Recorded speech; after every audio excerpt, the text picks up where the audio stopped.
Hey guys, it's Alaina. For today's tutorial, I wanted to explore a theme that I have also explored in many previous videos, which is crystals and geodes. However, I have never done this with watercolor before, so that's what I wanted to try out today. So I will go ahead and show you how to do this using my amazing watercolor brush set, which is for sale in the link below. However, if you do not have this brush set, I would encourage you to go ahead and experiment with any watercolor brushes that you do have. And let's go ahead and get started.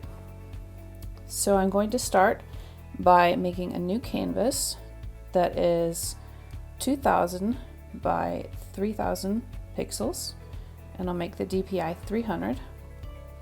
So I'm going to create that canvas, and I will start by making a background layer.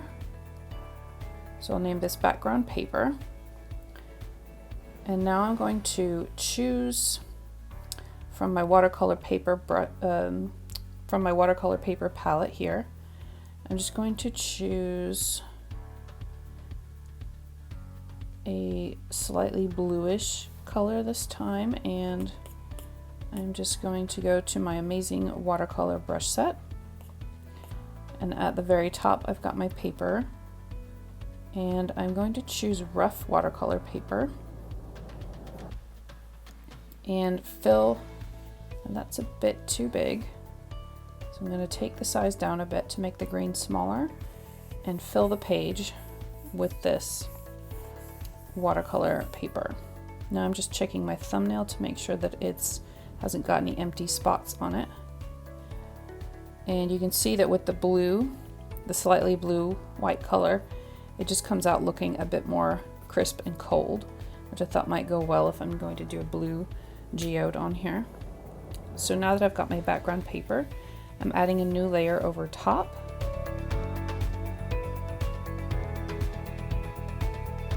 And I'm going to change the blend mode by hitting this N to multiply, so that we can still see some of the background paper underneath. For the color set that I'm going to use for this, it's called Watercolor Pastels, and this color palette comes with the brush set, and I'm also going to give this out for free for my email subscribers. So you can subscribe to get this for free in the link down below. So I'm going to set that for as default and go back to my disc. So I'm going to choose this darkish blue color to make a shape, the outer shape that is going to be my geode, and I'm just going to make sort of a wonky oval. So the brush I will use for this is called Directional Bloom Edger. And previously when I had used this, the opacity was not all the way up, so I'm just making sure the opacity is all the way up. And I'll just experiment with the size, and I'll just start making this wonky shape. Varying the pressure that I'm using so that some areas are dark and then others are lighter. And I'm just being fairly random with the size, just kind of letting my hand shake a bit.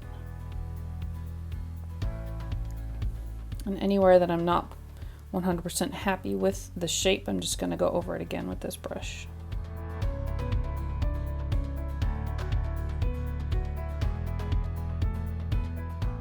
The more that you use this brush layered on top of itself, then the darker it will all come out. So with watercolor, a lot of times you'll get these really dark pools of water or of paint. So that's sort of what I'm going for here.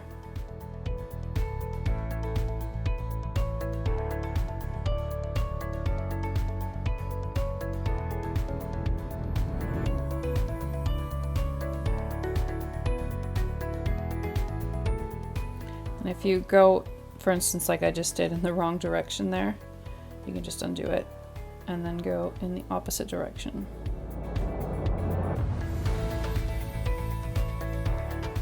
Okay, so I'm fairly happy with that outline. I think that'll work. And from here on out, I'm gonna start with the middle and then work my way out to that line. So I want something fairly dark in the middle, so I'm going to choose, I'm going to choose the standard round textured brush. And I'm actually gonna take this blue just a bit more towards the edge over here, down and towards the edge, so that it's a bit darker.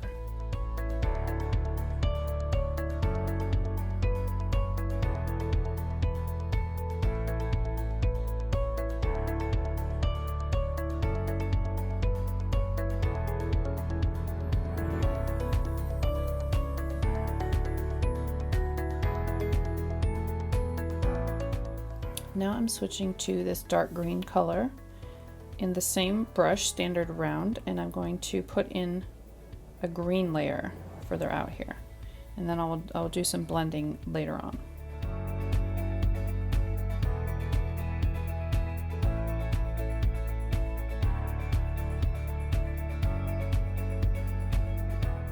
And I'm just going to go over that a second time for a bit more variety.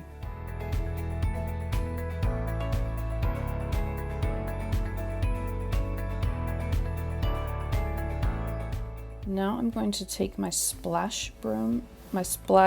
bloom brush, and I'm going to change to a lighter bluish green and just keep on building rings.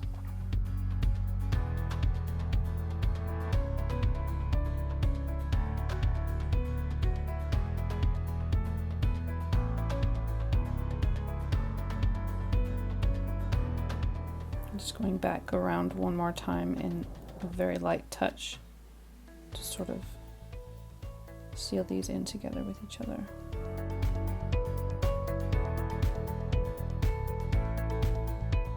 Now taking my dark blue again, I'm going to keep using the same brush, which is Splash Bloom. I'm going to make it a bit bigger and then work out from the middle.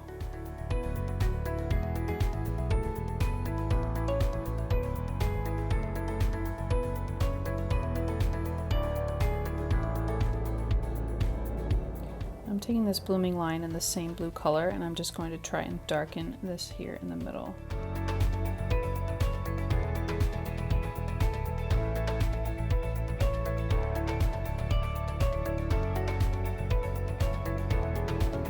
Every time I use this brush, it gets a bit darker and just builds on that color underneath of it.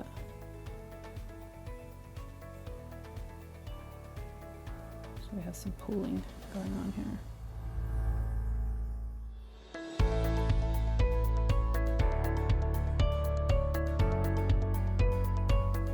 Now in green, I'm going to go to my Messy Wash brush and add some more texture on the outer edge of this green here.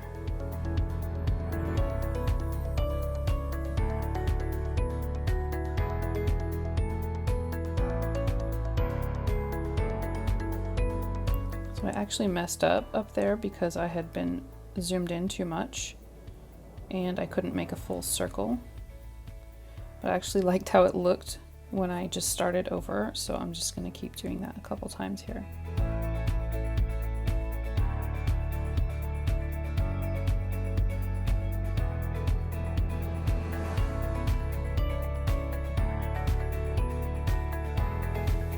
And I'll add a few more layers in the darker bluish green here using the same brush.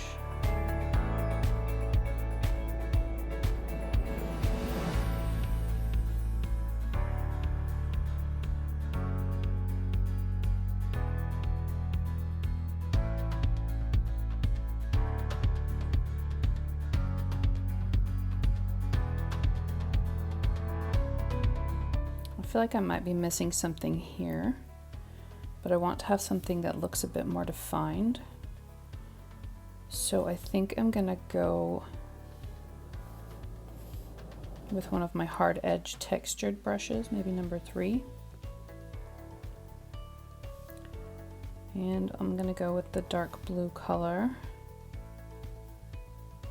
and just add a kind of a thin line in here. Using fairly light pressure here. I'll just make the line thicker wherever there's just more white space.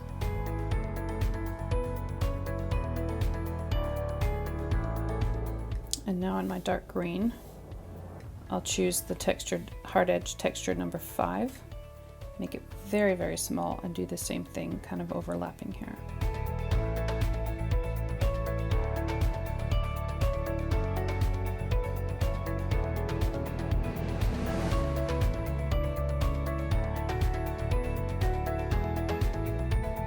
And I'm just going to do the same thing with the standard round in a lighter greenish blue color. This is a blender brush, so it does actually blend what's underneath of it as well, just to make it all kind of float together a bit more. And I'm going to do the same thing with, take this dark blue and then just bring it all the way over to the edge for a really dark ring as well.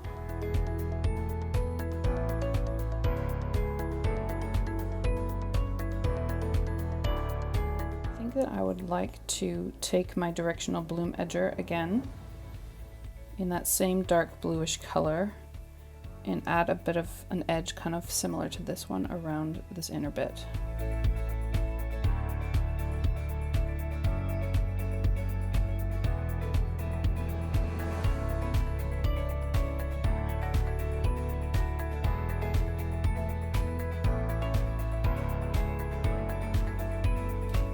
And again, I'm just going to keep going over these areas a bit more until I like it. And you can see where it's overlapping with the previous stuff that I did. It's kind of creating a dark line. And I'm just going to let that stay because I like how that looks.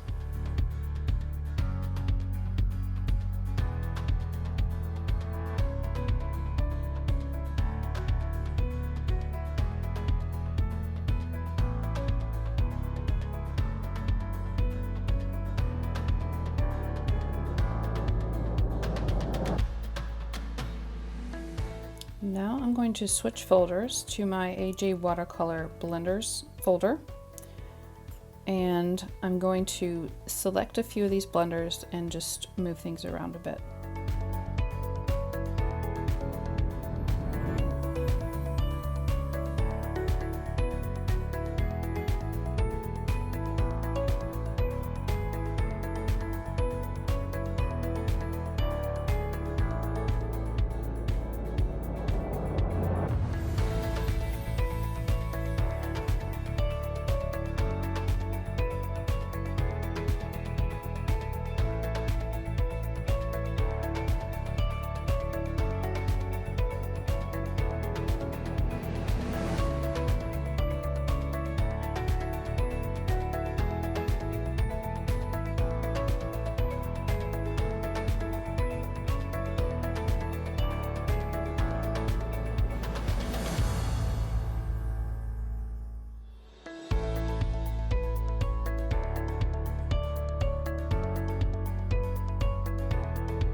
The idea behind what I'm doing right now is it's not really strictly necessary, but I really just enjoy this process of blending the colors in a way that looks like watercolor with this wet on wet blender. So I'm just kind of blending the colors wherever it feels right and just leaving some not blended edges as well, just so that it looks a bit more natural and just to enjoy the process, really.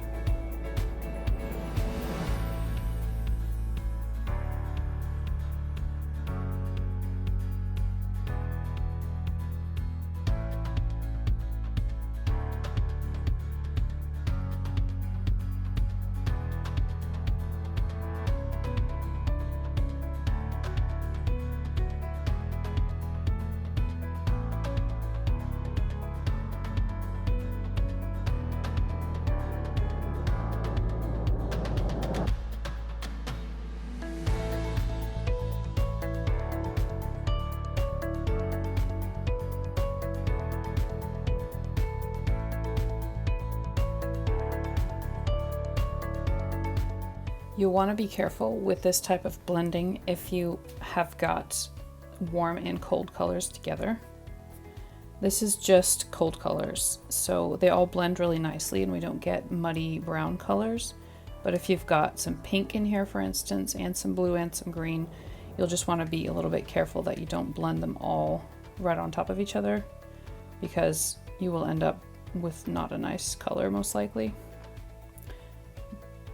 But the nice thing about doing this digitally is that you do have a bit more control, quite a lot more control really, than you would have with regular watercolor. So if you mess up, you can undo it, or you can control where the blending happens and the water doesn't just run.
So I think at this point I would like to add a bit more definition to the outer edges. And so I'm going to change folders and go back to my AJ Amazing Watercolor folder. And I do actually have a Directional Bloom edger. It's called a Directional Bloom eraser in this Blenders folder, and it looks very similar to the Directional Bloom edger. But the one that I want, because this one just erases, the one that I want is back in this folder, AJ Amazing Watercolor, and it's called Directional Bloom Edger. So this is the one that we started out with. And I'm still in this blue color, this dark blue color, because I had been working with the blenders and they don't actually use a color. So in this dark blue color in the Directional Bloom Edger, I'm just going to add a bit more definition to the outer edges.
So you can leave it like this if you want, or you can go ahead and add a bit more messy texture to it. And I think I'm going to go ahead and go with some salt texture in white. And I'm just going to add that strategically to a few of these areas.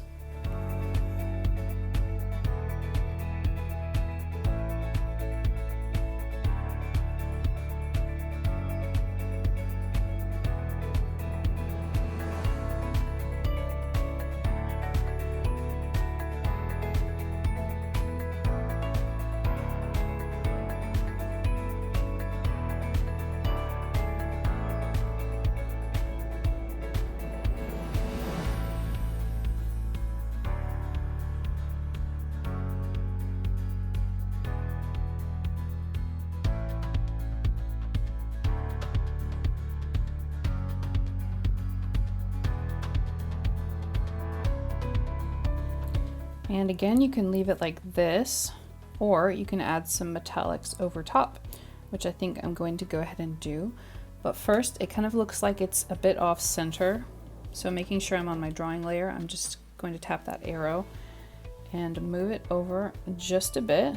I can see my snapping is on, which can be useful sometimes, but in this case, not really. So I'm turning that off, and I'm just gonna sort of eyeball it until it's about in the middle of the page.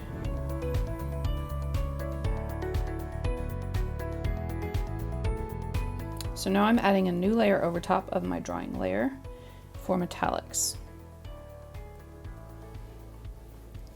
And I will just leave the blend mode at normal with this N for metallics. And the reason that we put metallics in its own layer is that it will interact with what's already in that layer. So I think this could use a bit of gold. This Watercolor Pastels palette does have a gold color in it. So I'll just choose that. And then scrolling to the bottom in my AJ Amazing watercolor folder, I'm just going to first select the Sparkle Accents brush and very lightly add a bit of sparkle here and there.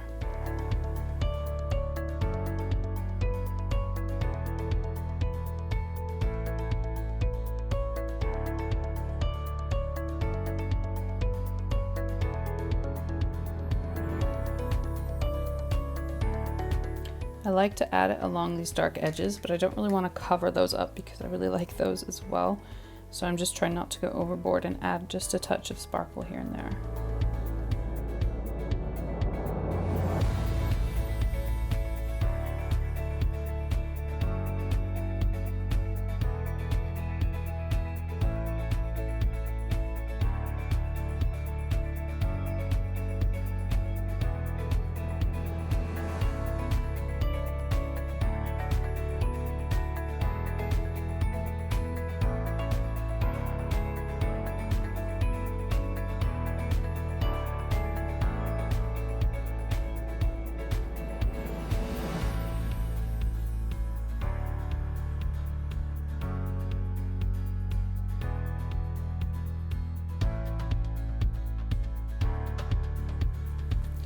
With the sparkle, I am loosely following the ring pattern. And you could do a whole ring of metallics, and I've done that in some of my other geodes, but I just wanted this to be really subtle to keep that watercolor texture. I'm really enjoying the texture that we've got going on from all that blending. So I want to keep most of that showing. Very, very light touches of glitter here and there.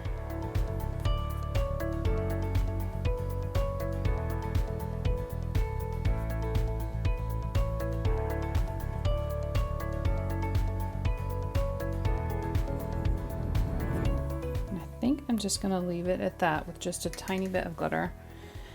And yeah, I'm pretty happy with how that turned out.